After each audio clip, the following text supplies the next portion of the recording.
Force, although Wraith is still fairly weak in the air there. And we've got the Overlords just waiting in drop form there. And see, this is what good pro players do. Even though he's been under a lot of pressure, a lot of harassment, he's still trying to set up his second base there, not being foiled by the pressure whatsoever. I think I saw a Spore Colony going down there for S2, so he's worried about the Wraith harass himself. But if he keeps the pressure up, he might not have to worry about being Wraith harassed, because Leader's been way too busy defending his base. As he sets up for a two-pronged drop here, one in the front, one in the back, and finally a drop going down here. And we've got one at the back there, that Overlord.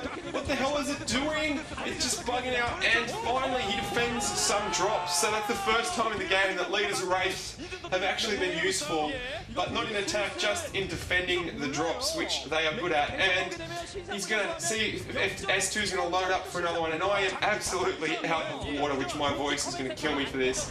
Taking them out, and he's got Cloak as well, but the Overlords are still going to be able to see through. There's too many Hydralisks there for those Wraiths to attack, but he does have some tanks in position and a bunker now to reinforce, so hopefully Leader can defend his second base, although a lot of things are on fire there. That tank really hidden there. I like that tank's position. And this looks like the final attack from S2. He's going to come in with a large force there, and we'll see what's going to happen here. Tank volleys going off. Marine's coming out of the bunker, I don't know why.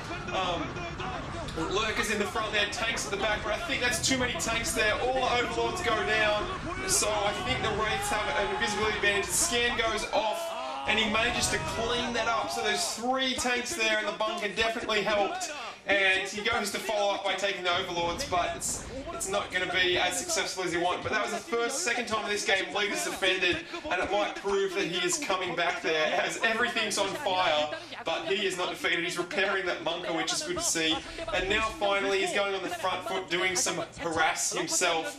And all that time that S2's been focusing on units himself, he's got nothing to protect his own base, because they've all been at the front there. He's been trying to contain Leader, as his front door is going to go down there, but moving a tank should be able to fix that. We see Spotty going down at the front there. Hopefully no one's going to repair it, and another drop coming in, this time from the middle, trying to take control of the ramp there. And he's going to try to go around the back of that front wall, trying to take down the 2 bunkers there, which is going to have to make the tanks move, which is what to do. SCV is now running away, that bunker looking empty, and SCV is doing some combat damage, which is always good to see. They're quite hardy SCVs. But his drop Overlords are going down. The front door is broken, so more troops coming in here, but the tanks look like they are going to clean it up again, and he's got no way of attacking the Wraiths there, which is always bad when you can't see your enemy. And S2 looking like the advantage, looking like he's just lost an advantage there. He loses another Overlord. So his first few attacks were successful, he just needed to land the finishing blow, but he hasn't been able to do it.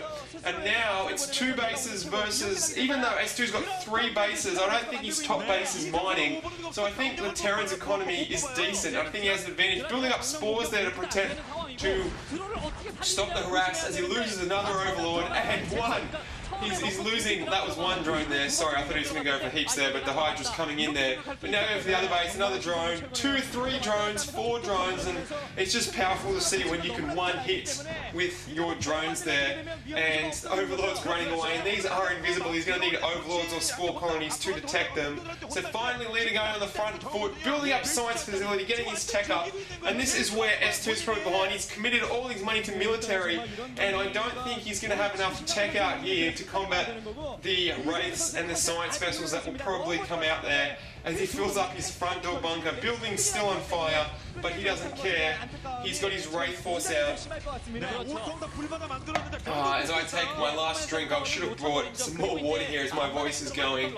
Evolution Chamber now, so which means Zerg's probably moving more to upgrade, but he's still not mining gas, which is interesting to see. He's probably just going to go more for an army.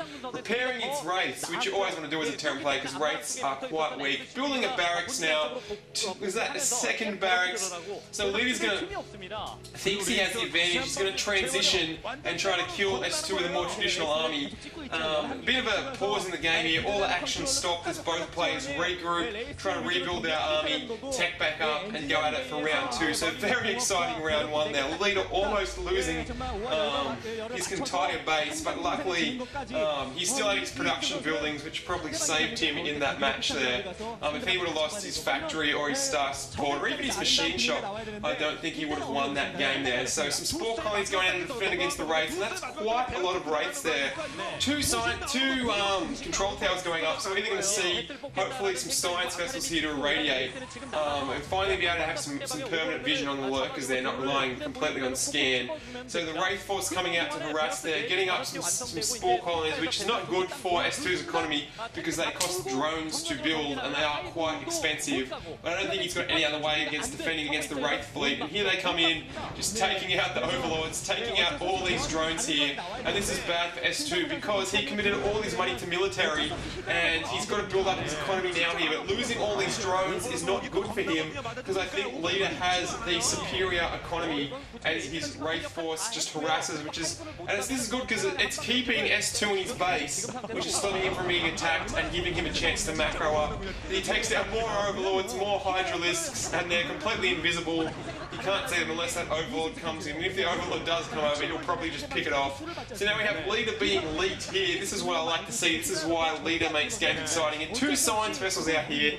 And I still don't think we have a Spire up for the Zerg player, so he's not going to be able to take these out with Scourge. He's going to have to rely on Hydralisks to take out the Science Vessels, which can just insta-kill whatever they want. So I think Leader has the tech advantage. He's got the economic advantage. I think he's got the military advantage. And this game, I think, has shifted back into Leader's hands now. He just has to finish it off there.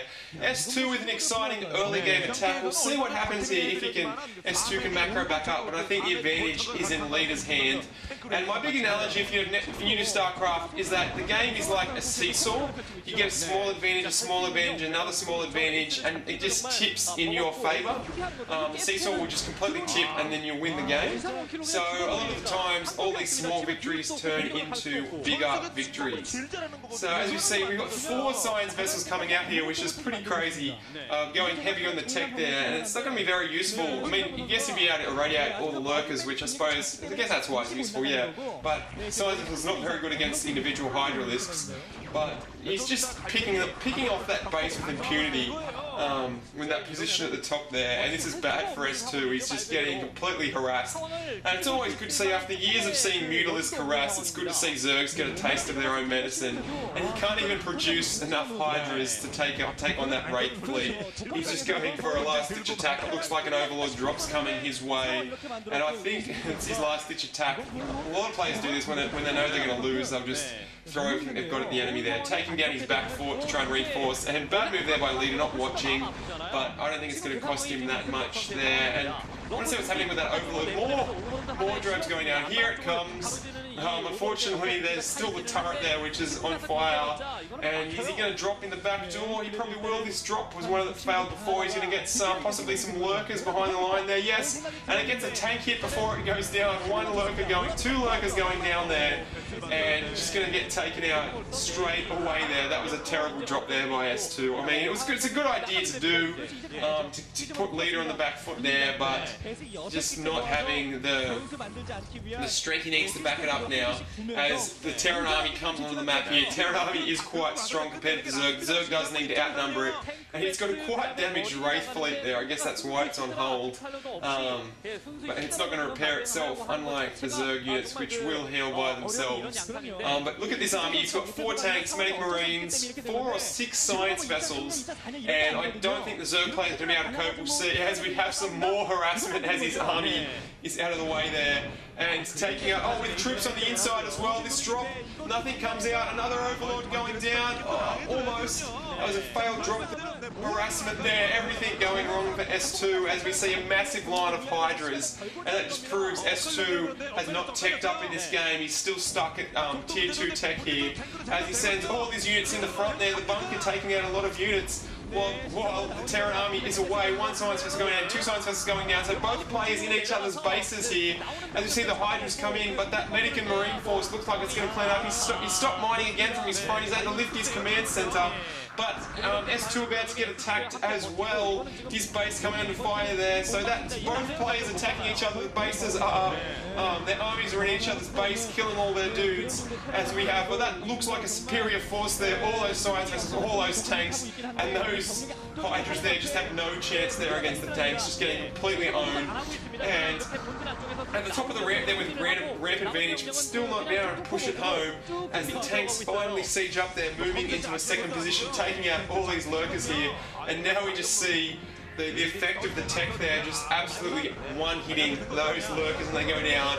D-Matrix at the tank at the front there, which probably saved that tank's life, so it's always good to see D-Matrix being used.